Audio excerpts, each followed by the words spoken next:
Hello everyone and welcome to Story Time at the Verona Public Library. I hope you guys are having a phenomenal holiday season. It's Christmas week, and Christmas week means it's time for this classic award-winning story, Caldecott Honor, The Polar Express by Chris Van Allsburg. This is a fantastic Christmas holiday story, and this was made into a feature film a few years ago. I think you guys are really going to like this one. Let's hop on in, shall we? Let's get into the spirit of Christmas.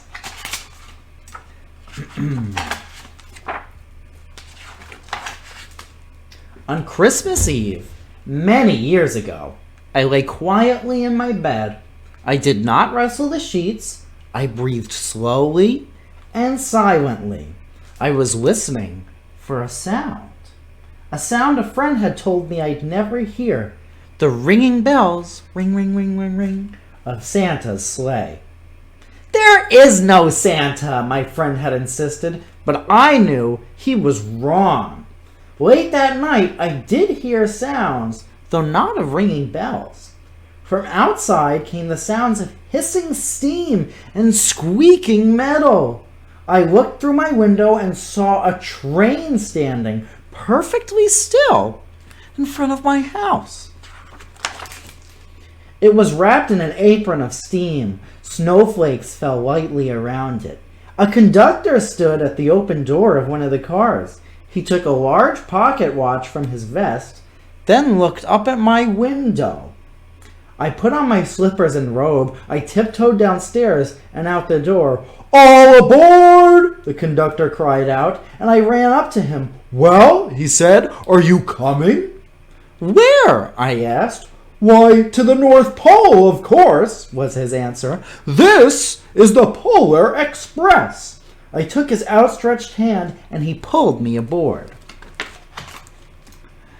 The train was filled with other children, all in their pajamas and nightgowns. We sang Christmas carols and ate candies with nougat centers as white as snow. We drank hot cocoa as thick and rich as melted chocolate bars.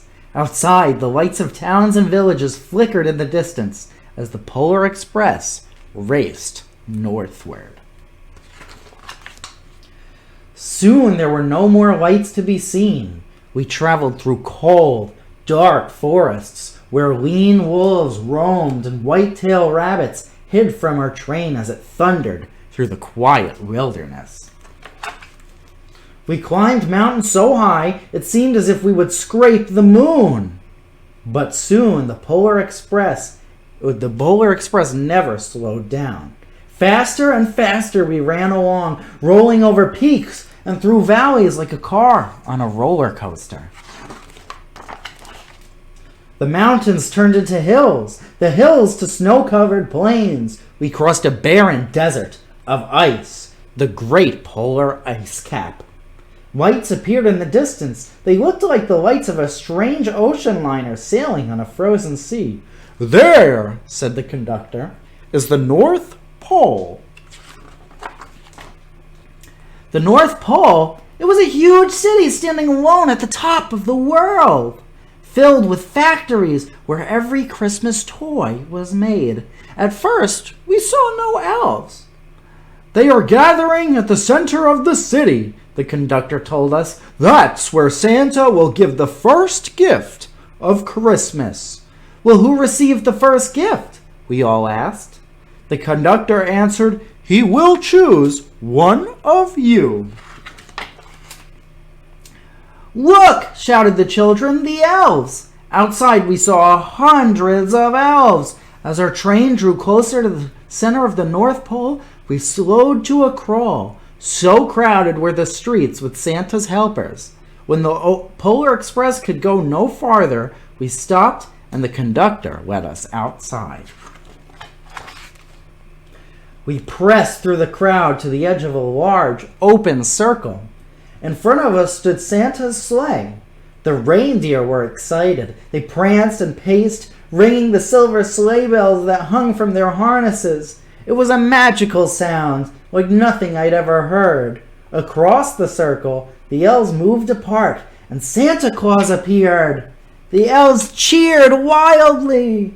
He marched over to us and, pointing to me, said, "Let's have this fellow here." He jumped into his sleigh. The conductor handed me up. I sat on Santa's knee and he asked, "Now, what would you like for Christmas?"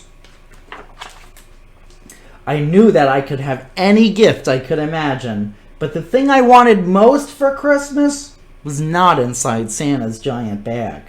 What I wanted more than anything was one silver bell from Santa's sleigh. When I asked, Santa smiled. Then he gave me a hug and told an elf to cut a bell from a reindeer's harness. The elf tossed it up to Santa, and he stood holding the bell high above him and called out, "The first gift of Christmas!" A clock struck midnight as the elves roared their approval. Santa handed the bell to me, and I put it in my bathrobe pocket. The conductor helped me down from the sleigh. Santa shouted out the reindeer's names and cracked his whip. His team charged forward and climbed into the air. Santa circled once above us and then disappeared into the cold, dark polar sky. As soon as we were back inside the Polar Express, the other children asked to see the bell. I reached into my pocket, but the only thing I felt was a hole. I had lost the silver bell from Santa Claus's sleigh. "Let's hurry outside and look for it," said one of the children.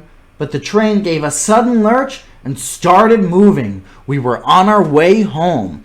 Chugga, chugga, chugga, chugga, chugga, chugga, choo-choo. It broke my heart to lose the bell. When the train reached my house, I sadly left the other children and waved goodbye. The conductor said something from the moving train, but I couldn't hear him. "What?" I yelled out. He cupped his hands around his mouth. "Merry Christmas!" he shouted. The Polar Express let out a loud blast from its whistle and sped away. On Christmas morning, my little sister Sarah and I opened our presents.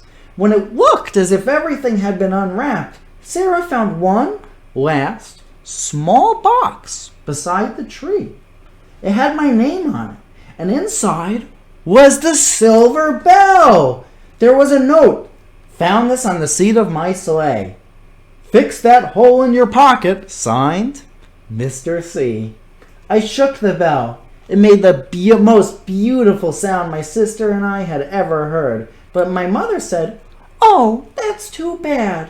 "Yes," said the father, "it's broken." When I'd shaken the bell, my parents had not heard a sound.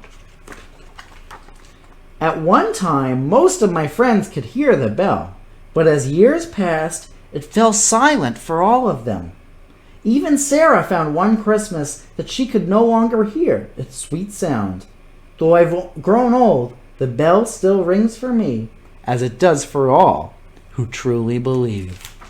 Thank you all very much, everyone, for watching along with me. I hope you all truly believe in the spirit of Christmas. I hope you guys enjoyed watching this story, this classic, The Polar Express, with me. I love reading this story. This is one of my all-time favorites. It's such a great book, isn't it? Thank you all very much for joining me for this story time. I hope you guys had fun. Please feel free to check out my other stories on this channel, or if you're looking for fun activities you can do right from home, go ahead and visit veronalibrary.org/children. Until next time, I'll be seeing you. Bye-bye, and Merry Christmas.